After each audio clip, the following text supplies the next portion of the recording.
My name's Angelo, and welcome to We Want Picks. This is the only channel dedicated to UFC fight picks and DraftKings lineups run by MMA insiders and professional fighters. Every week, I join Dan Kramer and Nick Newell, two longtime professional fighters that have fought at the highest levels on the planet, as well as Jacob Lyons, a skinny kid from Indiana. So join us every single week for our full fight card breakdowns, our individual fight card breakdowns, our betting guide, and our DraftKings lineups. Next up at UFC Vegas 32, we have Adrian Yanez versus Randy Costa. Adrian Yanez looks exactly like our buddy, the BMF champion. Oh my God, I am forgetting his name. What? Jorge Masvidal. Looks exactly like Jorge Masvidal. Exactly like him. Jorge. Dude, look at his face. He even has the exact same facial hair. Except for the long hair. He looks like Jorge Masvidal. He looks like more like Anthony Pettis than anything. He does look like Pettis. Actually, he looks like Sergio Pettis. Good call.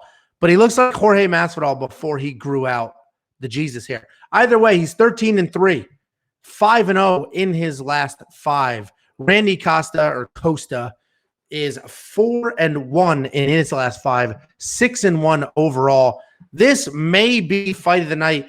And I don't know if you guys checked out MMA Junkie, but MMA Junkie has like a 20-minute interview with the two of them talking through how this fight came about. They literally started arguing online about what's better, Dr. Pepper or peanut butter cups, I think. And then they just started going at it, having a good time. And somebody asked him if they would fight each other. Randy said, sure. And Randy's like, I like him, but I'll fight him. And then Adrian's like, yeah, all right. I like him. I'll fight him. So pretty cool. It's a pretty fun interview. They're laughing the whole time, having a good time. So either way, Adrian Yanez is very technical and he has solid fight IQ. He has super fast hands. He does have power and he has an incredible chin. He doesn't slow down.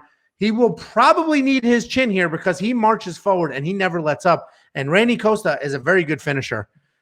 He's long. He uses his range and he throws everything with power. Everything is 100%.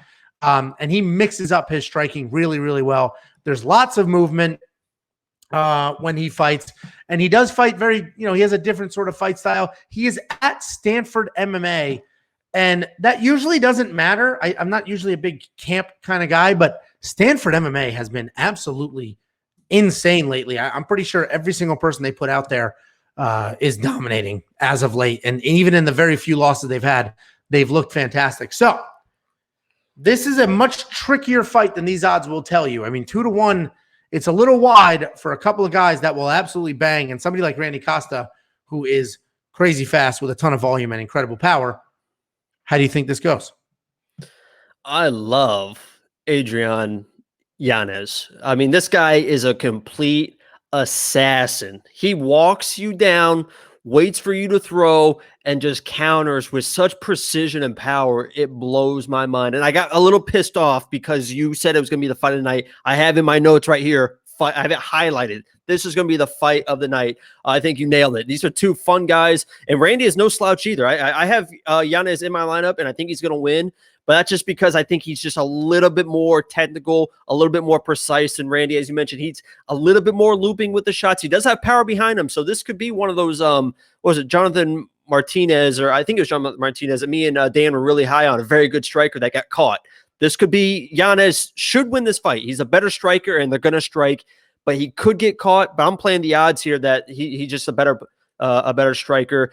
And the only thing that I would say is Randy needs to use his length. I don't think he throws punches straight. Like I said, I think it's more looping, so I don't think he uses length, but he needs to use his length versus Yanez. And this is what swayed me the most. I was looking at both their Twitters, and for some reason, Randy Costa, in his Twitter bio, it says, quote, professional bad decision maker. So I don't like that in a fighter that I want in my lineup. So that's why I went with Yanez and put him in my lineup. I think Yanez gets it done. A great counter right and puts him down late first, early second. So I have Yanez in my lineup as well. I spent the $9,000. I think it goes a little longer. So I've got a bunch of stuff on this already. I have the over on rounds. Anytime I see rounds set at 1.5, I really look at it because 1.5 rounds is not a very long time. I guess it is if you're in the fight, but usually lines are 2.5 rounds. So I hit the over. I already placed that bet on the over 1.5 rounds because I don't think there's an immediate knockout. 1.5 rounds, 7 minutes. Also, I think this line is low. I went the more. I've already played it on Monkey Knife Fight. I don't want it to move. So I've already played it on Monkey Knife Fight because I think that line will go up. Because honestly, DraftKings, the odds makers, Monkey Knife Fight, thinks that they probably stand there, they bang, and Adrian Yanez knocks him out. But I think there's a little more to this. I think Randy has a ton of power. And Randy does like to fight at range. He doesn't use it well because, like you said, it's loops. But he does like to fight at range. So I think he will move. He'll mix in some kicks. And I think Adrian may be a little slower coming forward when he sees some of the heat on those punches. Adrian's my pick to win. My DraftKings lineup, I think this goes more than 1.5 rounds. So I already played that. And I think they throw more or land more than, high 30s in strikes. So I already hit the more there. If you want to play that, weonpicks.com/MKF, triple your money. If you want to hit some of these betting lines, weonpicks.com, grab yourself a bet. And just add there, Jakey, like that line.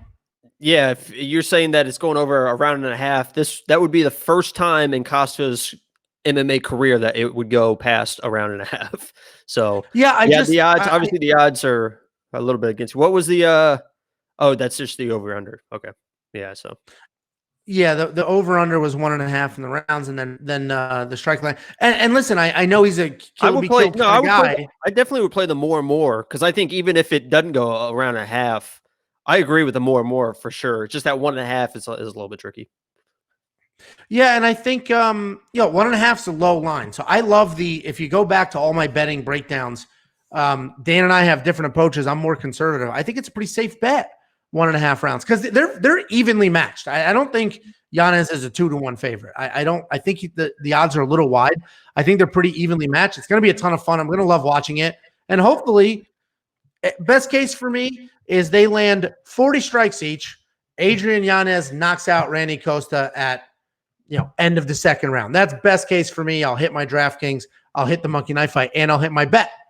Either way, this one really should be